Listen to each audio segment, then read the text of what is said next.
tema que vamos a ver es cáncer gástrico. La siguiente, por favor. Bueno, en modo de introducción tenemos que el cáncer gástrico o cáncer de estómago es un cáncer que está ocasionado o se origina más bien de las células que revisten el estómago. Esto lo vamos a ver un poquito más adelante. Y aquí vamos a tener que esta patología es mayormente ambiental, que puede emerger a partir de lo que es la gastritis o una inflamación crónica. Eso más adelante yo les voy a explicar la historia natural del cáncer de gástrico. Igual puede estar acompañada por hipocloridia o igual ocasionado por Helicobacter pylori. Esto lo vamos a ver en los factores de riesgo. Es la segunda causa de muerte por cáncer en hombres y la tercera en mujeres. La siguiente, por favor.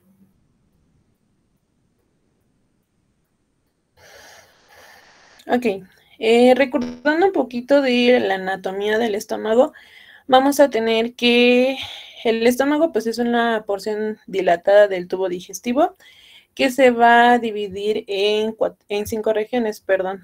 Tenemos aquí lo que es el cardias, el fondo, el cuerpo, el antro y el píloro. No sé si lo pueda señalar, porfa. Ok, muchas gracias.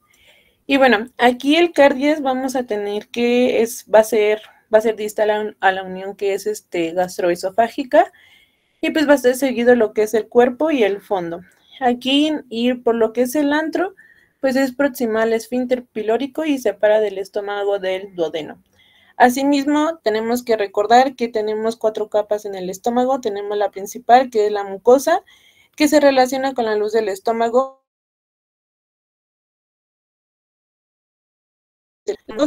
la cual está recubierta por la capa muscular, y por último tenemos la serosa.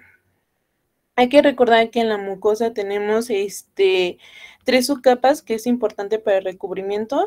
Principalmente tenemos el epitelio cilíndrico simple, también la lámina propia y lo que es el tejido subyacente, que aquí va a estar compuesto lo que es el músculo liso. En esta parte vamos a tener células muy importantes que nos van a ayudar a esa protección del estómago. Tenemos las células de revestimiento en la superficie, no sé si se alcanza a ver. Ok, gracias. También tenemos células mucosas del cuello, asimismo las células parietales, que son también conocidas como oxínticas, células principales, células regenerativas y las células enteroendocrinas. Esos van a ser importantes ya que esos van a cumplir diferentes funciones en el estómago y sobre todo porque aquí en el estómago tenemos algo importante que pues segrega jugos gástricos que van a estar compuestos principalmente por enzimas que son las proteolíticas y lo que es el ácido clorhídrico. Estos van a estar encargados en lo que es la desnaturalización de las proteínas y asimismo la absorción de nutrientes y por ende al tener también el estómago tiene un pH menor a 2, lo cual limita la colonización y la supervivencia de bacterias, por lo cual aquí la importante es que la que sobrevive va a ser la Helicobacter pylori.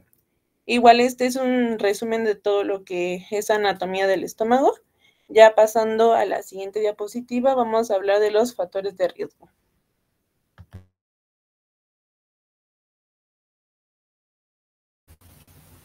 Bueno, ya como ya lo introdujo mi compañera, vamos a hablar de los factores de riesgo. Aquí vamos a tener varios tipos, comenzando con lo que van a ser los dietéticos. Aquí lo importante es el consumo del alcohol, comidas grasosas, también que sean en extremo picantes, y también, como lo mencionábamos en el cáncer de esófago, el consumo de comidas demasiado calientes. Eso también es un factor de riesgo. Dentro de la historia familiar, aquí va a haber una asociación genética ligada a lo que va a ser la mutación del gen CDH1. Como vemos aquí, va a ser hasta del 40% en este caso de los familiares que tengan el adenocarcinoma difuso hereditario.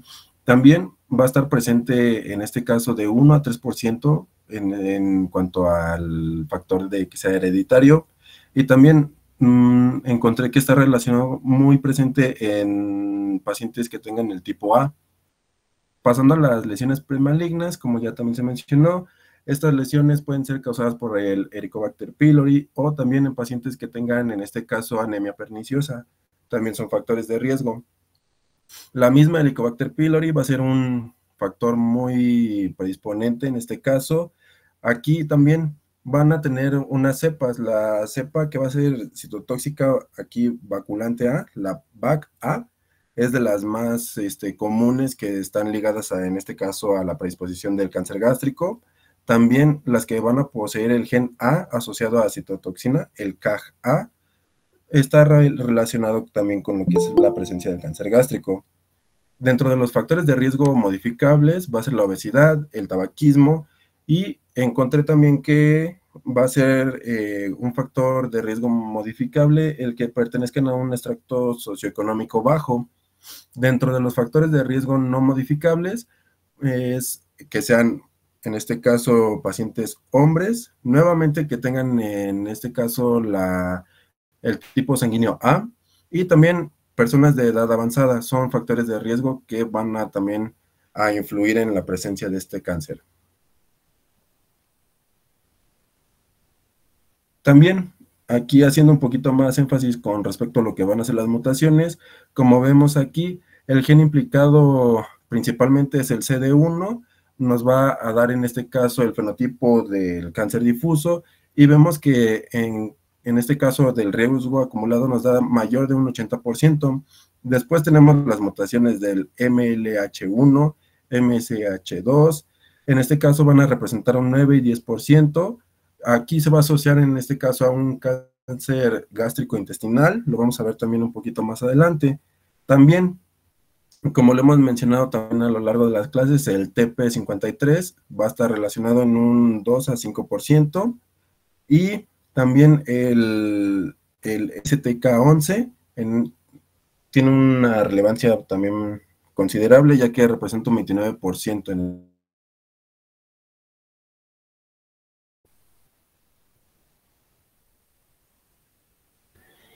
Y bueno, pasando a lo siguiente, lo que es la historia natural, como ya lo mencionó mi compañero, hay diferentes factores de riesgo que pueden ocasionar lo que es el cáncer gástrico. Aquí como tenemos la mucosa normal, lo que es el estómago, pero por factores ya sea endógenos o exógenos, vamos a tener que va a ir sobreescalando, por así decirlo. Tenemos que la mucosa normal puede escalar lo que es una gastritis crónica superficial. Asimismo pasa lo que es una gastritis crónica atrófica, que es donde aquí principalmente, donde ya va a afectar y va a escalar a una metaplasia. Pero lo que yo leí es que si tiene una gastritis crónica superficial y se modifica estos factores de riesgo, puede regresar a su mucosa normal, pero si ya sobrepasa lo que es la atrófica, la siguiente fase pues sería lo que es una metaplasia, que aquí va a ser el reemplazo de las células de la mucosa gástrica por las células tipo intestinales, por lo cual al momento de, bueno, también la metaplasia se va a clasificar en dos, que es la completa e incompleta. Aquí normalmente en la completa todavía vamos a tener células caliciformes productoras de mucina, ácida, y pues aquí los enterocitos de borde en cepillo, mediante que en la incompleta aquí ya va a estar desordenada lo que son las células caliciformes de forma irregular, y aquí van a contener lo que es las sulfonocidas ácidas, por lo cual ya sea incompleto o incompleta, vamos a pasar lo que ya es un cáncer gástrico, y pues posteriormente una metástasis como lo hemos visto. La siguiente, por favor.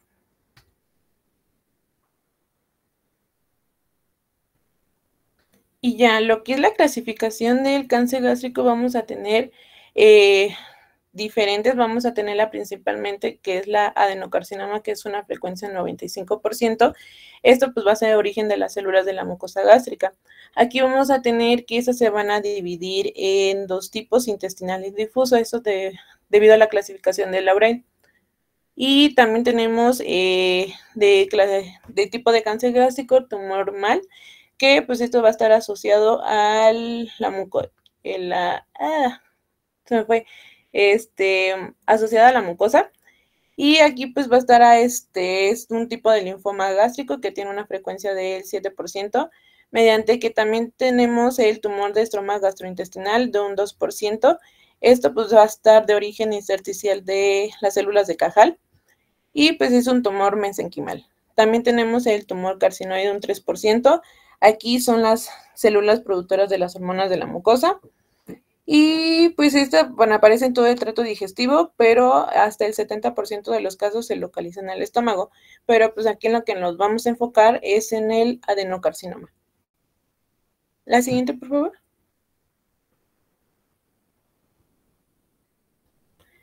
Y bueno, pasando a lo que es el adenocarcinoma, vamos a tener, como se los mencioné, dos tipos, intestinal y difuso. En el intestinal se localiza pues, en lo que es en la subdivisión del estómago, que es el cuerpo, y pues aquí va a estar relacionado a un estímulo lesivo, es decir, ya lo que es a partir de la gastritis crónica atrófica, pues se va a evolucionar a una metaplasia, posteriormente a lesiones displásicas, y pues lo que es el cáncer. Aquí normalmente ese es el tipo histológico más frecuente en áreas de alta incidencia y está plenamente influenciado por factores ambientales. Aquí también puede entrar lo que es el Helicobacter pylori, como ya se los mencioné. Ante una gastritis, pues esta mucosa no va a tener el mismo pH, por lo cual el Helicobacter pylori va a ser capaz de introducirse y asimismo provocar este cáncer, pero tiene que haber esta gastritis crónica atrófica para que esta pueda atacar. También tenemos que el intestinal pues tiene un predominio mayor en hombres y en un pico de los 70 años, mediante que el adenocarcinoma difuso, este se va a localizar por lo general en lo que es en el cardias y en el fondo del estómago. Aquí se va a caracterizar sobre todo por ser infiltrante, ya que va a haber un engrosamiento de la pared gástrica. Con el tiempo va a tener una forma que se conoce como linitis plástica. Esa también va a estar relacionado con las mutaciones del gen CDH1 entre el 30 y 50%, como ya lo mencionó también mi compañero en los factores de riesgo, y tiene un predominio en ambos sexos con una edad media de los 38 años. La siguiente, por favor.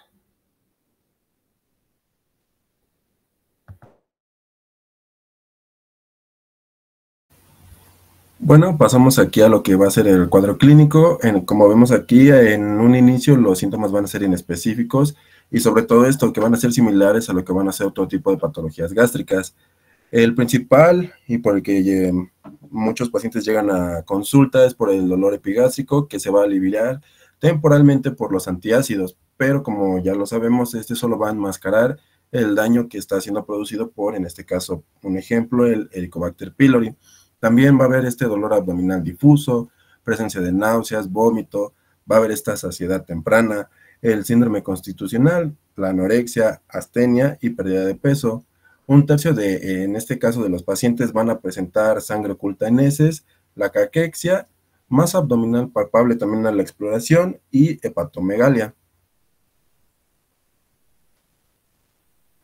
Ahora, hablando de la estadificación, en este caso se debe de realizar por medio de endoscopía con tomografía tóraco-abdominal pélvica y va a consistir en analizar este tamaño y la profundidad de la afectación del tumor, como ya lo hemos visto.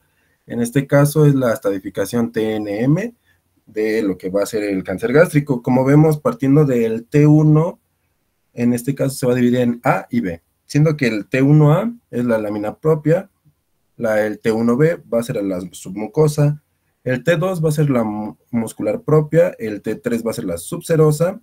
Cuando ya estamos hablando de un T4A, va a ser la serosa, T4B va a ser las estructuras adyacentes. También, como sabemos, N nos va a referir hacia lo que son los ganglios. N0 van a ser los ganglios, 0 ganglios afectados. El N1, 1 o 2 ganglios afectados. Estos también los vamos a ver un poquito más adelante. El N3A, de 7 a 15 ganglios afectados. N3B, más de 16 ganglios afectados. Pasando a lo que es la M, que va a ser de metástasis, como sabemos, M0 no va a haber órganos afectados a distancia. Cuando hablamos de un M1 es que ya va a haber una afectación de los órganos a distancia. Bueno, como se los mencioné, cuando hablamos de un estadio de M0, como vemos aquí, vamos a hacer referencia a que es un carcinoma in situ. Como vemos aquí, el estadio 1A nos habla de un T1N0. El 1B va a ser T2N0 y también puede ser el T1 hasta N1.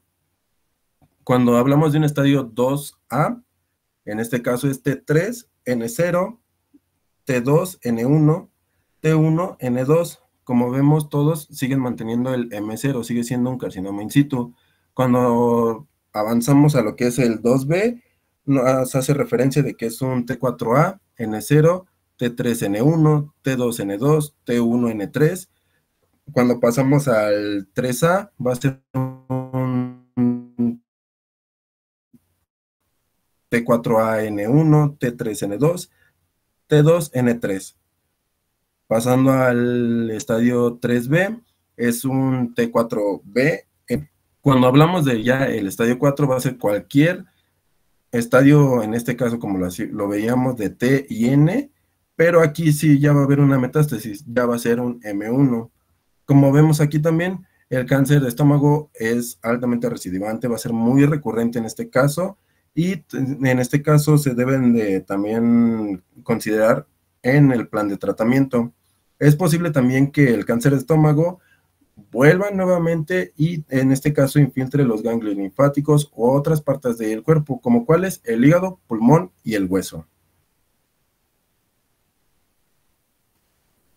Aquí, bueno, por mencionarle los ganglios que van a ir siendo afectados, en este caso las estaciones de los ganglios que se van a afectar, vamos a partir con los ganglios, en este caso paracardiales, los ganglios paracardiales izquierdos, luego van a ser los ganglios de la curvatura menor, ganglios gástricos cortos, los vasos gastroplicoicos izquierdos, luego los derechos, los suprapilóricos, los infrapilóricos, la arteria gástrica izquierda, luego la arteria hepática común anterosuperior, el tronco celíaco, después va a ser el ganglio del ilio esplénico, ganglios de la arteria esplénica, ganglios del ligamento hepatoduodenal, ganglios de la cara posterior de la cabeza del páncreas, también van a ser de los vasos mesentéricos superiores, de la arteria cólica media y los ganglios paraórticos. También encontré que en el modo de diagnóstico, ya cuando nosotros lo podemos identificar, hacíamos referencia también la otra clase, la doctora, de los ganglios de Virchow, que eran los que podían estar presentes. De igual manera, en el cáncer gástrico se hace presencia de los ganglios de Virchow.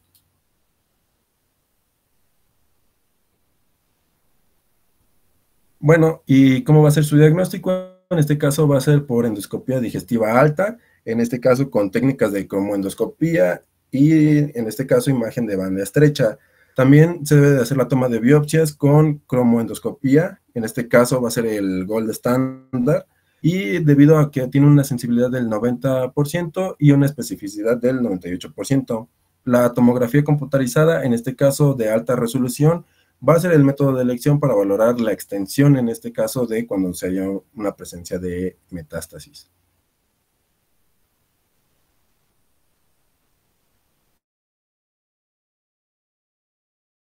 Bueno, ya por último tenemos que hablar sobre el tratamiento. Como le hemos mencionado, creo que aquí el tratamiento pues angular, como en varios cáncer que hemos visto, pues el tratamiento simplemente, el más seguro siempre va a ser la cirugía. Sobre todo en estadios tempranos, pues mediante, o sea, aquí en este caso se puede hacer resecciones endoscópicas, por lo cual tiene una alta tasa de éxito. Pero pasando a lo que son los estadios 1, 2, aquí se tiene que referir o hacer preferencia de hacer una gastrectomía, ya sea total o parcial. Aquí tenemos en la imagen lo que es una gastrectomía total, no, perdón, parcial, parcial. Y, ok, gracias. También tenemos que, esto va a depender si vamos, cuál va a ser, si total o parcial, pero normalmente en las lesiones que son proximales se prefiere hacer una total y en las porciones, en las opciones parciales, pues se opta mejor en que son lesiones distales. Además de esta gastrectomía, te tiene que hacer resección en los ganglios perigástricos, como ya vimos en la estadificación. Aquí tenemos que abarcar del nivel 1 al nivel 6 para evitar pues que se disemine. También tenemos en los estadios 3 y 4, aquí el tratamiento tiene que ser sistémico con quimioterapia. Aquí tenemos los fármacos, que es el fluoracilo, cisplatino, la epirubicina y lo que es el docetaxel. En lo que son los estadios de 2 a 3, en pacientes potencialmente que son resecables, se utiliza esquemas de quimioterapia preoperatoria, que son las neoadyuvantes. Y pues también se puede optar en hacer anastomosis gastroentéricas para garantizar la nutrición del paciente. Y creo que sería todo. No sé si tengan alguna duda.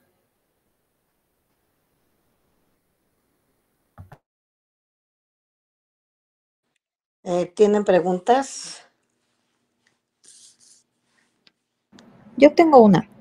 Bueno, se mencionaba mucho pues lo de la gastritis y pues la gastritis atrófica y todo eso. O sea, bueno, yo tengo entendido que pues la gastritis es crónica, ¿no? Pero en todo caso hablan de descontrolada o como a qué se refieren. Bueno, la doctora.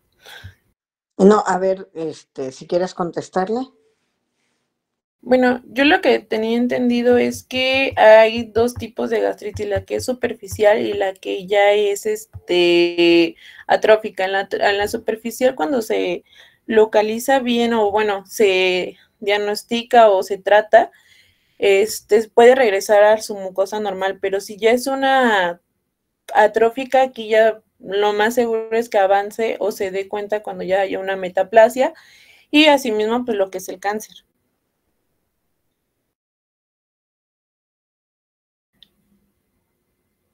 Ok, gracias.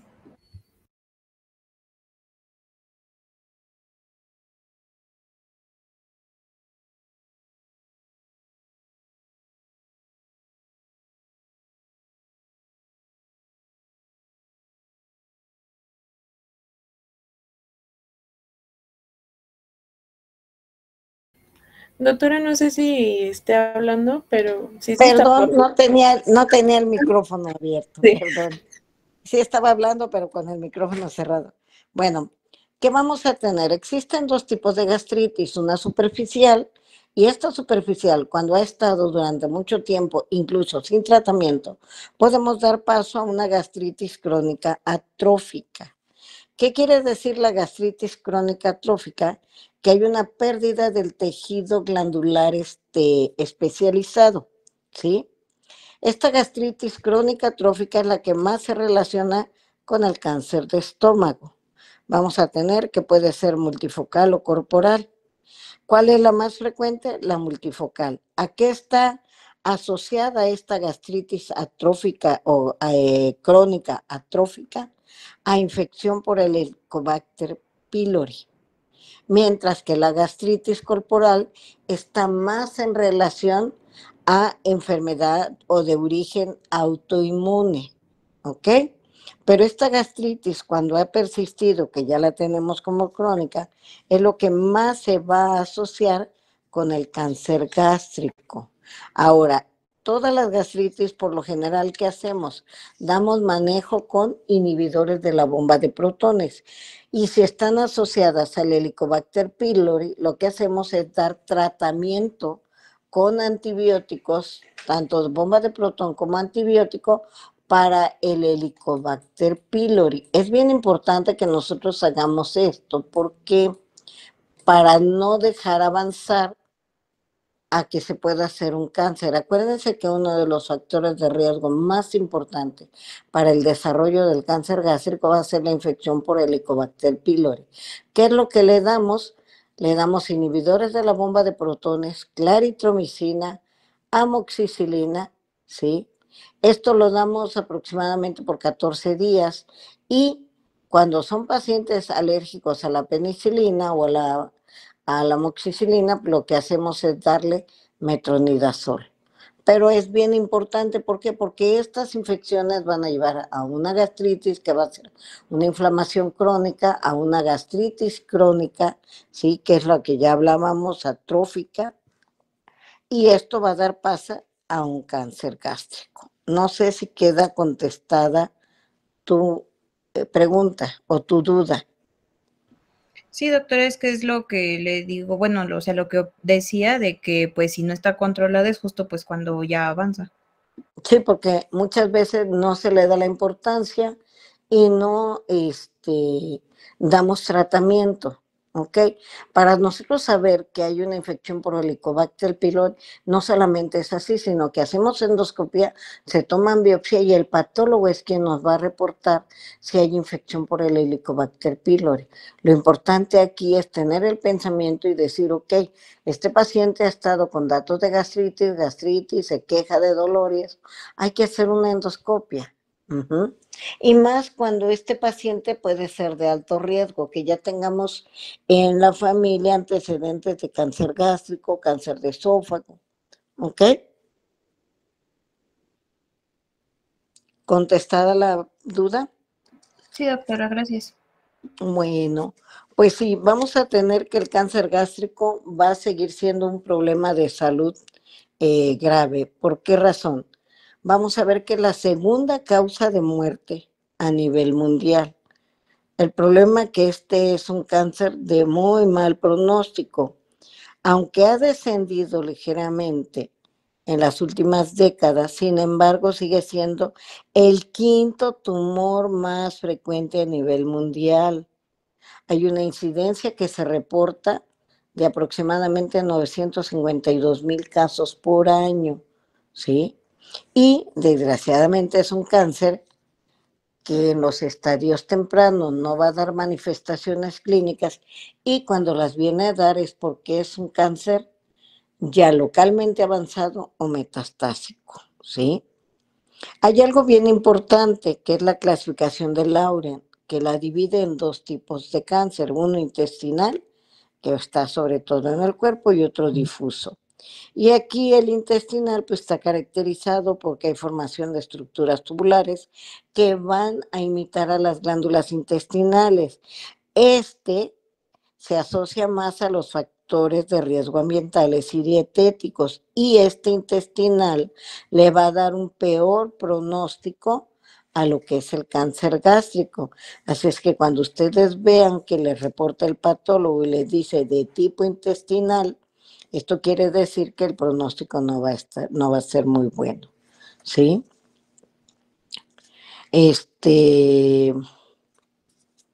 ¿Qué otra cosa? Pues le decía, el cuadro clínico, cuando es superficial y que consideramos potencialmente curable, no va a dar síntomas. Por lo general, los síntomas van a estar dados cuando ya está localmente avanzado. ¿Cuáles son los síntomas? Ya los mencionaron sus compañeros, pero el principal síntoma es la pérdida de peso. Aproximadamente el 60% de los pacientes llegan con pérdida de peso. Después viene el dolor abdominal en un 50%. Y vamos a tener otros síntomas que son como la náusea, el vómito, la anorexia. Aquí hay algo bien importante. Si recuerdan la imagen de la anatomía del cáncer, del estómago, vamos a ver que el estómago va a tener ciertos subtipos o más bien ciertas regiones, ¿como cuál? Como la unión esófago-gástrica, que es la parte de arriba, si la pueden señalar, donde está el esófago, y ese es un tipo de cáncer diferente. ¿Por qué? O lo consideramos que es la porción inferior del esófago o la porción superior del estómago, y que este se va a producir también, ya lo vimos, por el reflujo gastroesofágico, y está asociado a lo que es la enfermedad de Barrett, ¿ok? Luego tenemos un fondo, que es la parte de arriba, ajá. Luego tenemos un cuerpo, si lo bajas, ese es el cuerpo, una curvatura mayor, una curvatura menor, esa es una curvatura menor, y lo que tenemos, el antropilórico, que es la parte donde se une con el intestino delgado, que es el duodeno, ¿ok? Ahora, ¿qué vamos a tener? Dependiendo de la localización del cáncer, nos van a dar los síntomas.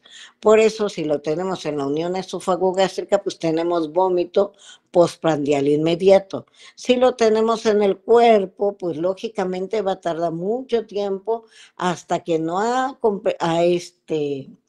le dijera, ocupado casi la totalidad del cuerpo, no se van a manifestar. ¿Cuál sería aquí? A menos que este cáncer que creció mucho se ulcerara, se necrosara, y entonces vamos a tener hematemesis, ¿ok? ¿Qué pasa cuando lo tenemos en la curvatura menor?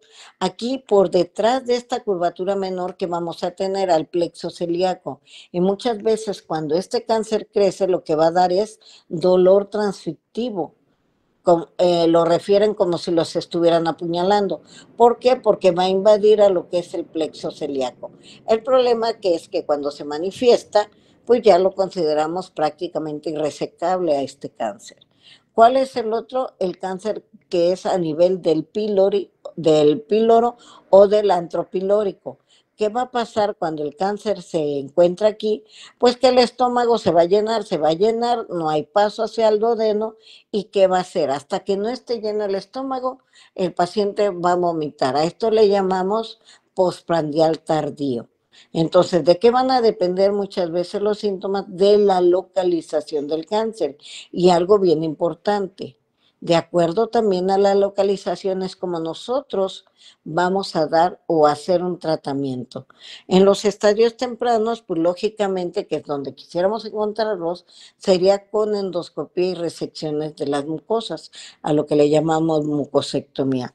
Japón sigue siendo uno de los países que tiene un alto índice de cáncer gástrico, pero si ustedes lo ven, van a ver que en Japón, de acuerdo a las políticas que tienen, ellos hacen detección, cosa que en México no tenemos. Entonces ellos van a tener una sobrevida global o una sobrevida de curación, como ellos le marcan, casi del 95%. Sí, los japoneses tienen mucha experiencia en cáncer gástrico y en el tratamiento quirúrgico del cáncer gástrico.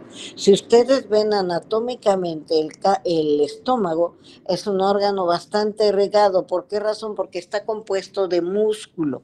¿Por qué está compuesto de músculo? Porque tiene que triturar todo ese alimento. Y para poder mover este músculo, pues tiene que tener una confluencia bastante, tanto de arterias, venas como linfáticos. Por eso van a ver la estadificación, cómo se la marcan en cuanto a los niveles del drenaje linfático, ¿sí? Entonces, el tratamiento, ¿cuál sería el tratamiento más adecuado? En los estadios tempranos, las resecciones endoscópicas. En los localmente avanzados, de acuerdo a la localización, podemos hacer antrectomías, que es quitar el antro, dejamos una porción del estómago y después se hace una reconstrucción con intestino delgado. Puede ser en Y de Roux o puede ser en una omega de Brown. Podemos hacer gastrectomías totales, ¿sí? Incluso la reconstrucción igual en Y de Roux o en omega de Brown, ¿sí? Aquí lógico que si le quitamos todo el estómago, pues vamos a tener algo que se llaman síndromes postgastrectomía, y uno de los más frecuentes es el dumping, porque acuérdense que el estómago va a ser como un reservorio en donde llega el alimento, va a triturarlo, va a absorber los nutrientes, y en el estómago tenemos donde vamos a tener la absorción de ¿quién? De vitamina B12, de hierro. ¿Sí? Entonces, estos pacientes, pues lógico que no van a tener esto, ¿sí? Al quitarle todo el estómago, y podemos tener deficiencia o carencia de esto, ¿sí? ¿Qué otra cosa es importante? En aquellos pacientes en los cuales ya son metastásicos, sobre todo en aquellos pacientes que van las metástasis hacia peritoneo, vamos a tener que la sobrevida global en el cáncer de estómago a 5 años es solo del 27%, ¿sí? Pero cuando estos pacientes tienen metástasis, si no les damos tratamiento, la sobrevida va de un 4 a un 6%. Digo, va de 4 a 6 meses la sobrevida. Y cuando tienen a nivel peritoneal las metástasis, solo son de 4 a 6 semanas. Como ven, el pronóstico es muy malo cuando tenemos metástasis. Ahora, el tratamiento del cáncer gástrico, ¿qué debe de ser? Debe ser multidisciplinario, como en todo, ¿sí? Ya no podemos solamente hacer un solo tratamiento, tenemos que tener al oncólogo médico, tenemos que tener al radioterapeuta y al cirujano, ¿ok? Lógico, vamos a tener al psicólogo, al tanatólogo, pero para un tratamiento tenemos que tener a todos estos actores. Entonces, aquí vamos a tener que, con los últimos tiempos, lógico, hemos tenido, pues bueno, en México no tanto así como un avance muy grande, porque seguimos viendo cánceres muy avanzados y los pacientes, como no comen, pues los vamos a tener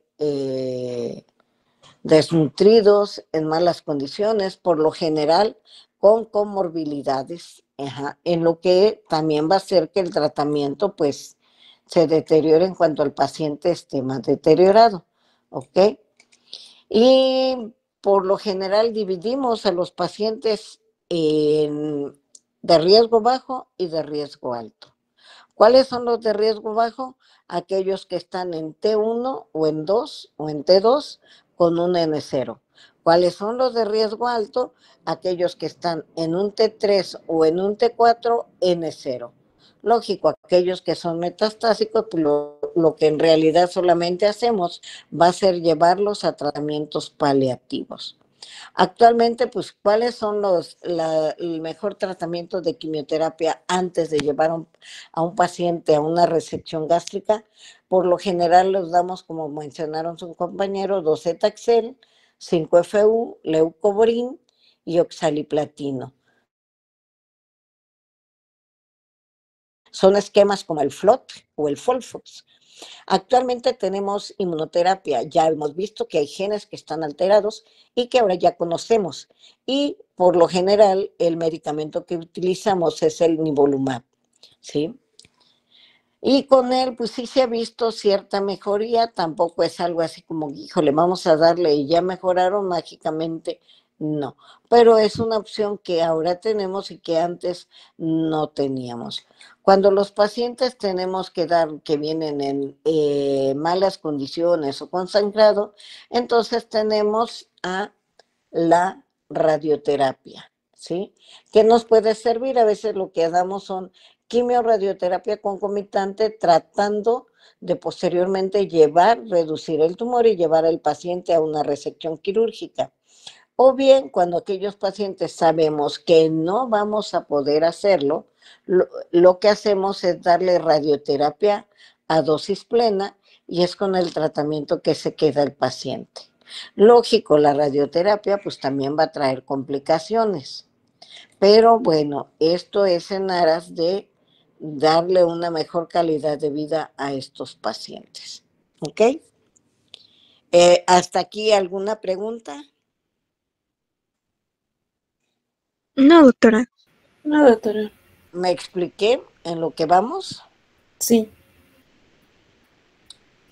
Nada, no, nada, ninguna pregunta. No, ninguna. ¿Seguros? Entonces, bueno, también aquí vamos a tener en los pacientes pues algunos síndromes asociados, ya lo hemos visto, ¿como cuáles?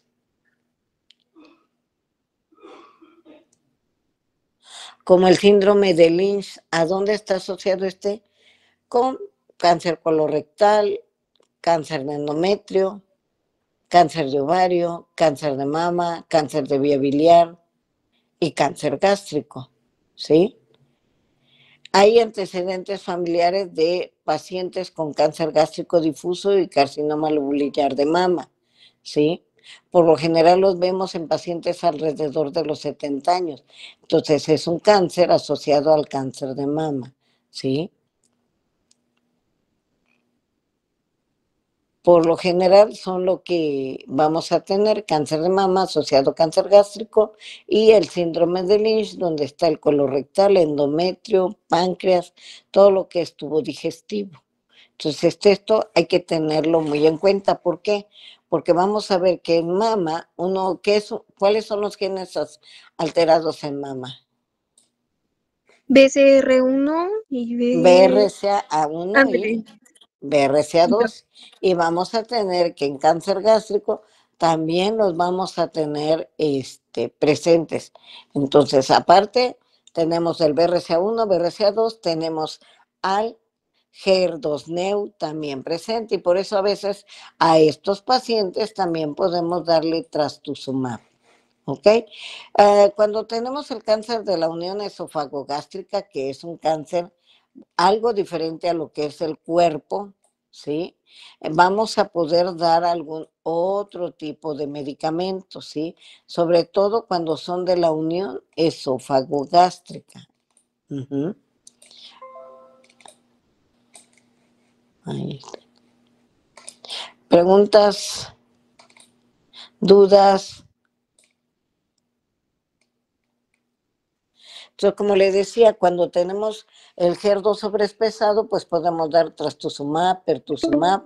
Cuando hay de la unión esofagogástrica está ¿cómo se llama? El ipilimumab y asociado al nivolumab, que son los que se han estado utilizando con respuestas clínicas y patológicas no completas, pero sí que nos han permitido muchas veces llevarlos a la cirugía. Hay algunos otros medicamentos que se están utilizando, todavía están en estudios, como son el ramucirumab, ¿sí? Que son también inmunoterapia. Y algo bien importante en el cáncer gástrico es la determinación de DHL, ¿sí? Que también nos va a servir como un factor pronóstico, ¿sí? Cuando nosotros tenemos una DHL por arriba de lo normal y damos tratamiento, si esta disminuye, el pronóstico va a ser mejor para el paciente.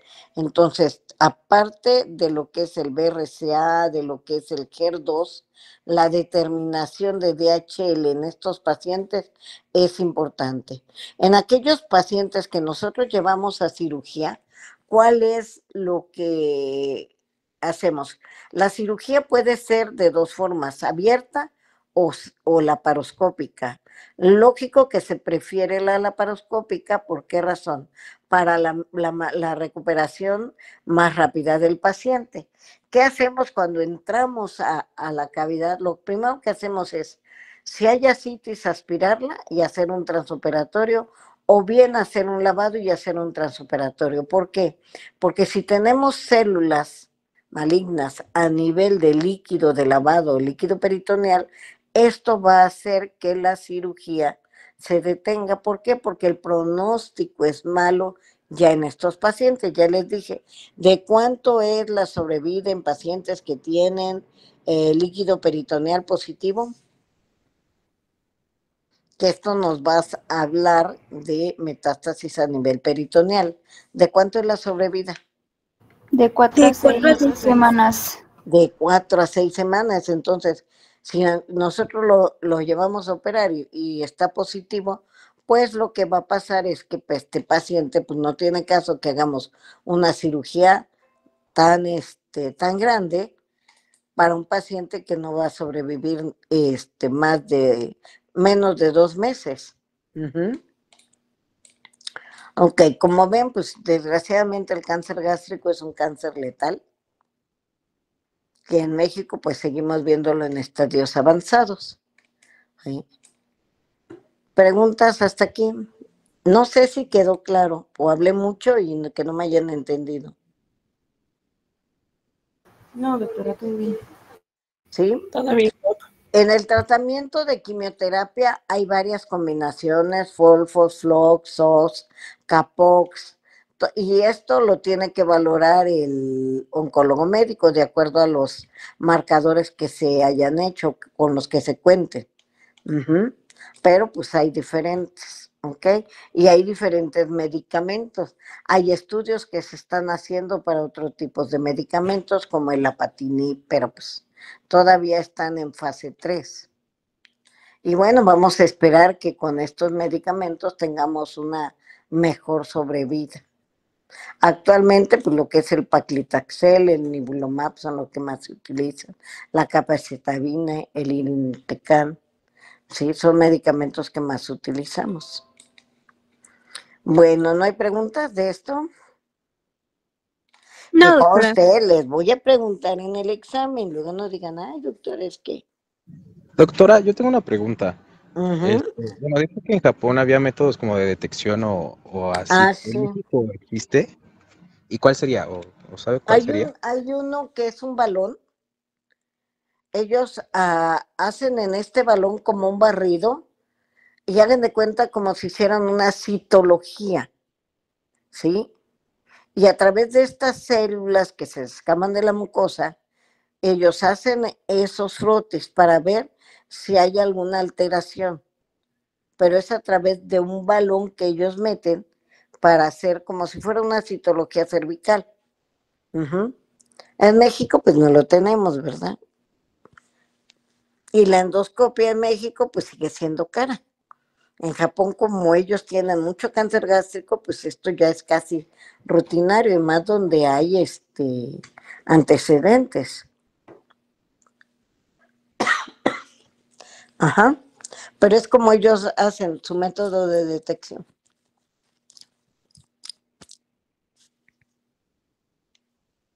¿Alguna otra pregunta quedó contestada? Sí, Doc, muchas gracias. Okay. ¿Algo más?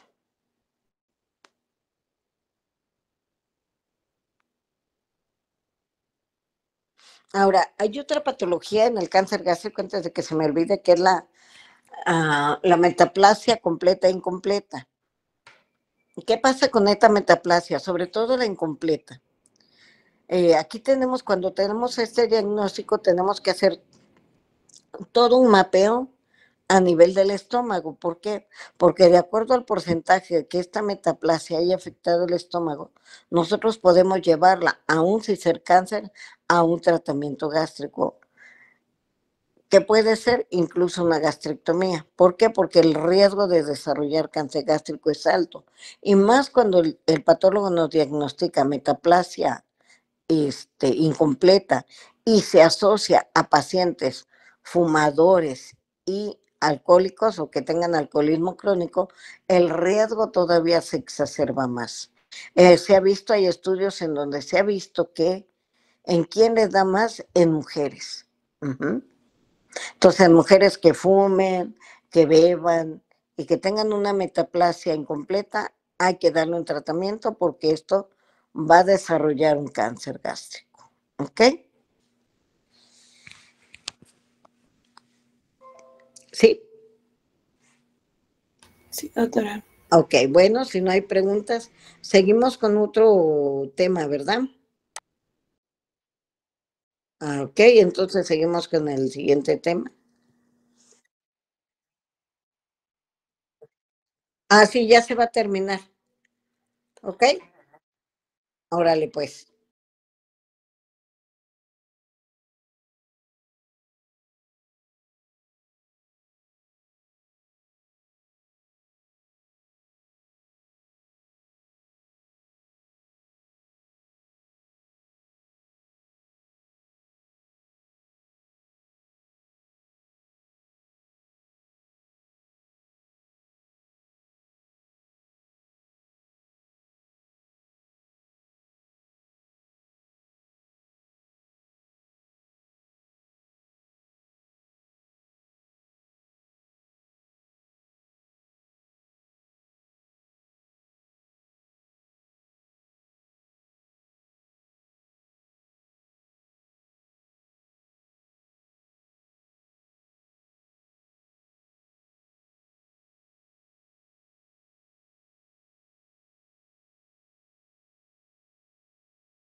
Bueno, vamos a hablar de lo que vendrían a ser los factores del riesgo para el cáncer de colon, perdón. Vamos a tener tres, lo encontré como tres clasificaciones, lo que vendrían a ser los factores dietéticos, que va a representar el 70 al 80% de los casos esporádicos. En estos factores dietéticos, bueno, vamos a tener el excesivo consumo de grasas, uno de los principales, el alcoholismo y el tabaquismo. Dentro de lo que vendría a ser el hereditario, pues tenemos los cánceres asociados a pólipos, como la poliposis adenomatosa familiar, que vendría a ser la imagen que está aquí, la poliposis jarmantosa sería otro, y los que no están asociados a casos polipósicos, como sería el síndrome de Lynch, que ya lo habíamos mencionado en la anterior exposición. También tenemos otro de los factores de riesgo, como la enfermedad inflamatoria. Va a aumentar 20 veces la predisposición a lo que vendría a ser el cáncer. Y tenemos aquí como tal la colitis ulcerosa crónica idiopática y también la enfermedad de Crohn. Bueno, dentro de la fisiopatología o dentro de la evolución de este cáncer, bueno, pues vamos a tener diferentes genes. Uno de estos genes para lo que vendría a ser la poliposis, va a ser el APC, que prácticamente pues va a ser el gen de la poliposis adenomatosa. Va a ser una mutación del cromosoma 5 del brazo largo de la sección 21. Y también pues vamos a tener genes que van a ser mutaciones adquiridas, ¿no? Que va a ser el KRAS, el CMYC y pues también tenemos de lesiones de alelos de diferentes cromosomas como son el 5, 8 y 17. El gen APC, bueno, pues va a ser como parte, un iniciador de lo que vendrían a ser los focos displásicos aberrantes, ¿no? Y vamos a pasar por diferentes fases. Una de ellas va a ser el adenoma temprano, que va a ser prácticamente los depósitos o el crecimiento de las células anormales. Vamos a tener adenoma intermedio y adenoma tardío. El adenoma intermedio, pues prácticamente vamos a tener lo que vendría a ser una mutación del gen KRAS. Y en el adenoma intermedio, pues bueno, vamos a tener mutaciones con lo que vendría a ser el gen que prácticamente evita la proliferación de este tipo de tumoraciones. También vamos a observar, por ejemplo, que en el síndrome de Lynch vamos a tener mutaciones en los genes satélites, así lo llaman, que también son genes que se encargan de la corrección y de la codificación del ADN. Y estos genes pues serían los HMSH, y tenemos el MLH1, PMS1 y tanto el PMS2 que vendrían a estar asociados a estos.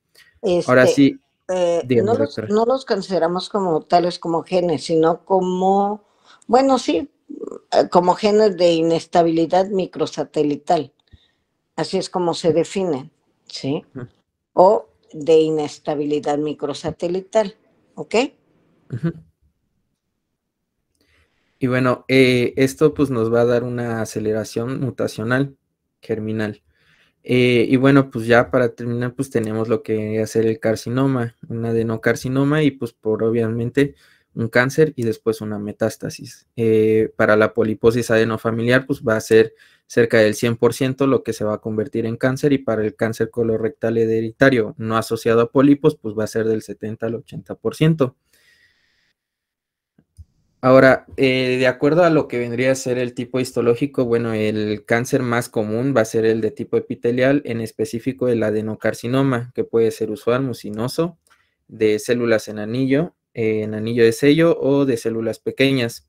También tenemos lo que vendría a ser el adenoma, que puede ser tubular, velloso, mixto, puede ser túbulo velloso, así lo encontré, y el carcinoide, que vendría a ser neoplasia neuroendocrina, bien diferenciada.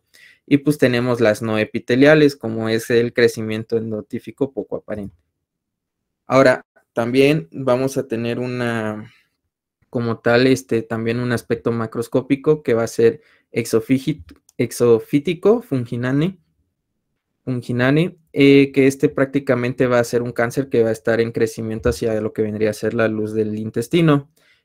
Por ende, también tenemos un endofítico ulcerado, que esto va a ser un engrosamiento al espesor, y no se va a ir como tal a la luz intestinal.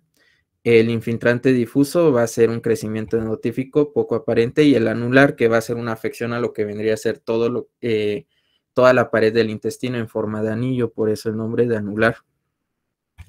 Dentro de la estadificación, pues bueno, vamos a utilizar lo que vendría a ser el sistema TNM, donde vamos a tener que T, vamos a tener una I, S.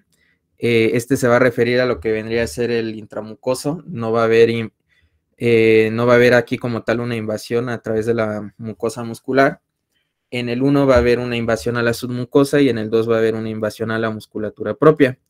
En el 3 va a haber invasión como tal a tejidos pericolorectales.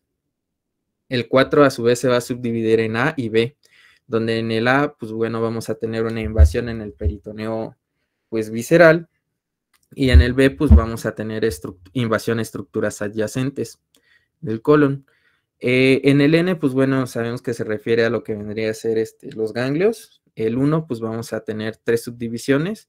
El A, que va a ser un ganglio. El B, 2 a 3 ganglios. El C, pues bueno, vamos a tener depósitos tumorales en la subserosa del mesenterio. Y en el estadio N2, pues bueno, también se va a subdividir en 2.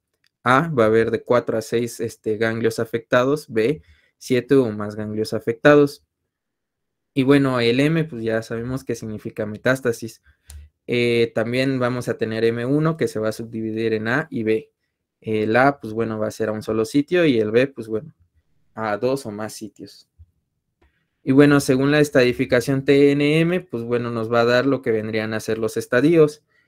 Como ya lo habíamos mencionado, pues bueno, del estadio 1 al 3, al 12, va a ser un cáncer o un cáncer temprano. De lo que hablamos del estadio 3 al 13, pues bueno, localmente avanzado, y bueno, ya el 4, pues mayoritariamente significa que tenemos una enfermedad ya metastásica. Y pues bueno, el 4 pues va a ser de todos los tipos de T y también todos los tipos de N, y más aparte, pues bueno, vamos a agregar lo que vendría a ser M, cualquiera.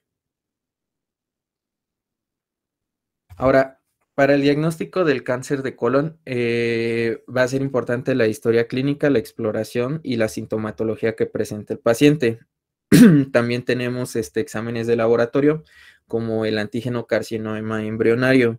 Este también nos puede ser como un examen o un marcador que nos puede dar como un seguimiento de la enfermedad. También tenemos casos de anemia. Por lo regular, estos pacientes tienden a sangrar por sangre oculta en heces, y pues pueden generar anemia y también un estado nutricional bajo.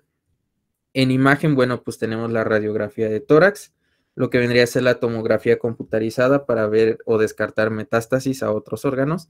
Y bueno, el estándar o gol de oro para el diagnóstico de este cáncer, pues bueno, sería la colonoscopía, ya que nos permite hacer la biopsia dirigida y bueno, pues visualizar lo que vendría a ser el colon y el recto.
¿Tienen alguna pregunta? Creo que no, por favor. ¿No? Hablen ahora o callen para el examen. Yo sí, pero es referente a la supervivencia. La sobrevida, ajá. Ajá, la sobrevida. Esa influye mucho el estadio en el que le encuentran o no. Claro que sí. Para todos los cánceres, la sobrevida va a estar dada de acuerdo al estadio. Entre más temprano un cáncer, mejor sobrevida. Entre más tardío un cáncer, más temprano, que sea un in situ, que sea una etapa 1, una etapa 2. ¿Sí? Vamos a tener mejor sobrevida. Si tenemos una etapa 4, la sobrevida va a ser menor. ¿Ok? Lógico que sí, el estadio es lo que va a contar. Por eso nosotros en cáncer todos los estadificamos para saber dónde se encuentran, tanto para dar el tratamiento como para decir, darle el pronóstico de vida. No es lo mismo que yo tenga un cáncer in situ en un pólipo y que yo lo pueda resecar, a que tenga un tumor ya exofítico o que ha penetrado, ha invadido la serosa, ya tiene ganglios positivos o ya se fue al pulmón o ya se fue al hígado. ¿Sí? Entre más avance un cáncer, peor es su pronóstico. ¿Ok? ¿Sí me explicó? Sí, doctora. Bueno. ¿Alguna otra pregunta?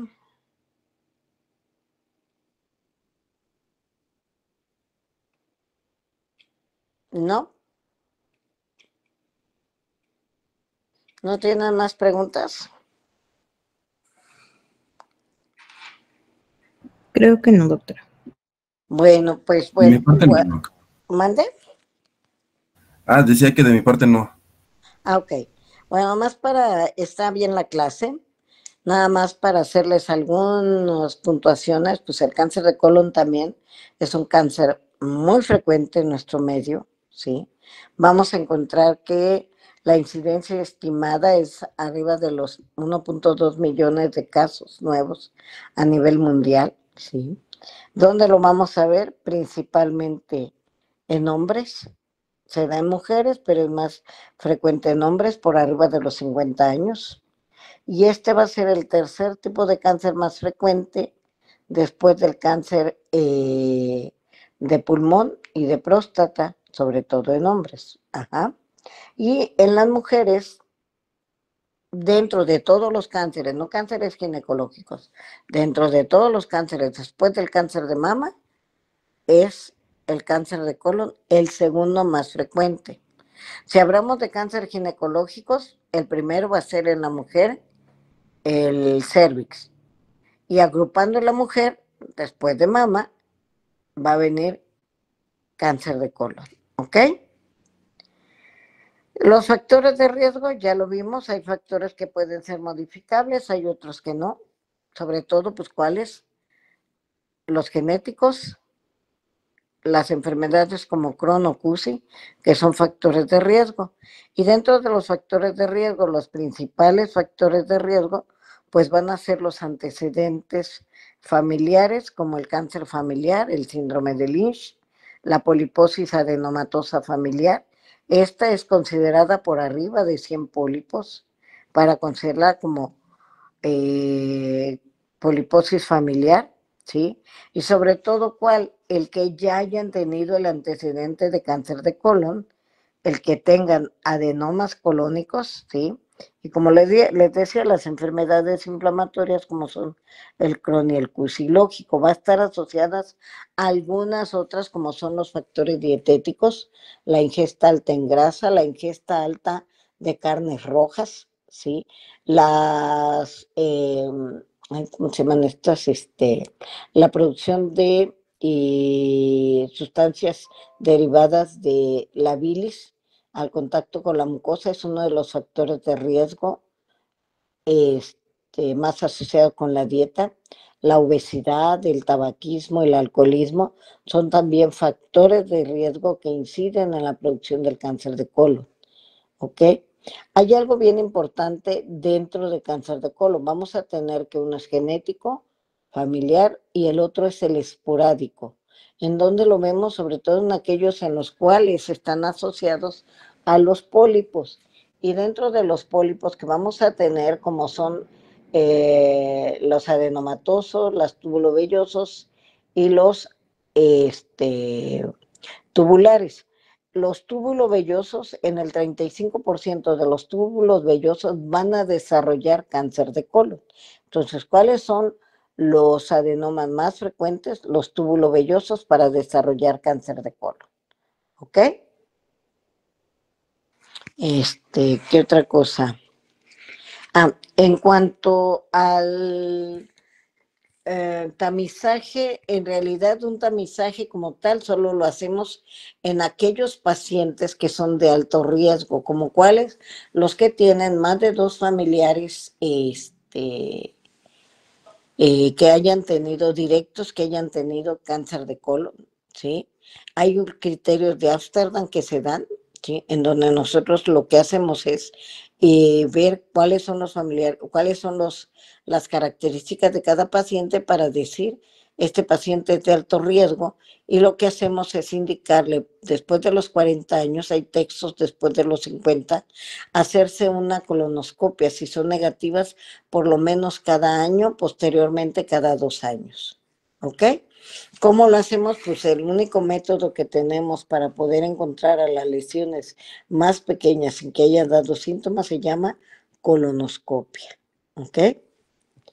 Y las manifestaciones clínicas es como todo. Si es muy pequeño, pues no va a dar tantas manifestaciones clínicas y aquí va a depender de la localización, si es en el colon izquierdo o si es en el colon derecho. Los cánceres de colon derecho por lo general van a producir sangrado. Entonces vamos a tener pacientes con anemia, pacientes que presentan melena, ¿sí? Y los del lado izquierdo por lo general se obstruyen. Entonces, ¿qué van a pasar? Pues son pacientes que van a llegar obstruidos de urgencia, que no pueden evacuar, que están sangrando y que se tienen que operar, ¿sí? Y del lado derecho, el sangrado y por lo general que hay perforación. Entonces, todo depende de qué lado esté el cáncer, es como va a dar las manifestaciones. Uno da melena, que es el del lado derecho, y el del lado izquierdo va a dar hematoquexia, que es una sangre roja rutilante acompañada de oxígeno, van a encontrar burbujas, ¿sí? Mientras que del lado derecho va a producir melena, que es una sangre digerida que va a ser oscura, ¿ok? ¿Qué otra cosa? Pues el tratamiento es igual multimodal. Por lo general, el tratamiento de inicio es quirúrgico, a menos que el paciente no pueda ser llevado de inicio a un tratamiento quirúrgico, iniciaremos con quimioterapia. La radioterapia por lo general tiene menos como les dijéramos, se utiliza menos a nivel del cáncer de colon. Ahora, ya tenemos genes, sobre todo la secuencia fisiopatológica de adenoma carcinoma, que es el que más conocemos, la producción de un adenoma, que va a producir una displasia leve, moderada, una de alto grado, un cáncer in situ y después un cáncer invasor. Esa es la que más se conoce en cuanto a la fisiopatología y esta está asociada principalmente al gen APC. ¿Ok? Lógico, el tratamiento es multimodal. Ahora ya podemos tener nosotros más genes que vamos a determinar, ya los mencionaron, el PTEN, el CARRAS, el MISMASH, el CEMIC, ¿sí? Que son genes, el BRCA, que vamos a determinar en el cáncer de colon. y que en base a esto pues ya vamos a tener más armamentos que nos van a servir para darle un tratamiento posterior al tratamiento quirúrgico, ¿sí? Ahí igual, junto con en la quimioterapia, pues ¿cuáles vamos a tener principalmente? Vamos a tener al oxaliplatino, al 5-FU, al capecitabine, que como van a ser como tratamientos estándares. Hay diversos esquemas, el más utilizado se llama CAPOX, SAPOX, ¿sí? En donde vamos a tener a la capecitabina y al oxaliplatino, pero podemos dar otros tratamientos a base de inmunoterapia, así que a últimas fechas pues, también ha dado mejores respuestas. Esto lógico lo vamos a ver, pues lo va a ver el oncólogo médico. Y sobre todo en aquellos pacientes que han recaído, pues podemos utilizar ya otros medicamentos. ¿Qué otra cosa? El tamizaje, pues ya le dije, después de los 40, 50 años, haciendo una colonoscopia. Y el tratamiento quirúrgico, vamos a tener que, del lado derecho hacemos hemicolectomías derechas y tenemos que ir hasta la raíz del mesenterio para tener una cosecha ganglionar. ¿Qué quiere decir cosecha ganglionar? Que tengamos un número determinado de ganglios. Para considerar un número adecuado, por lo general debemos sacar más de 12 ganglios. Entonces, siempre en una hemicolectomía, lo que hacemos es ir hasta la raíz del mesenterio, ¿sí? Y puede ser derecha o puede ser izquierda. Van a ver en muchos textos que lo denominan como cáncer de colon y recto o cáncer colorectal, aunque el recto tiene otra patología y tiene otra forma de tratarse. Entonces el recto lo consideramos como algo aparte. Hablamos solo de cáncer de colon. Marcador tumoral, ¿cuál es? El antígeno carcinoma embrionario, principalmente. La estirpe histológica más frecuente se llama adenocarcinoma. ¿Ok? ¿Qué otra cosa?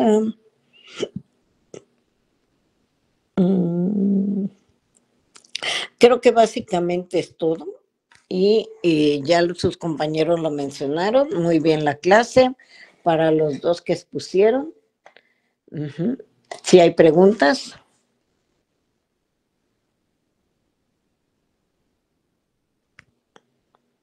¿Alguna pregunta? No, Doc. ¿No?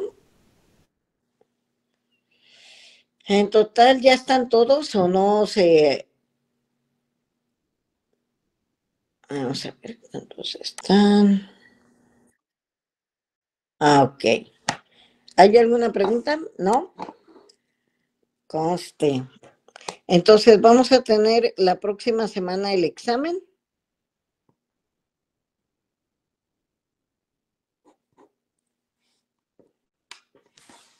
Bueno. No, me parece que todavía falta un tema. ¿Cuál falta? Cáncer de próstata, si no me recuerdo. Cáncer de próstata, sí. Ajá, ese es el que falta. Ok, entonces, ¿lo vemos la próxima semana? Sí, doctora. Ajá. Ok. Sí, doctora. Bueno, y el examen sería entonces, la próxima semana ya vamos a estar a como 4 de junio, ¿no? Creo que el examen iba a ser el 11, profesora, dentro de 2 semanas. Dentro de esta semana la que sigue. Ok, entonces el día 11. Ok. Les voy a mandar las calificaciones del segundo examen. No salieron muy bien. ¿Ok? Todavía no subo las del segundo examen porque quiero que la vean.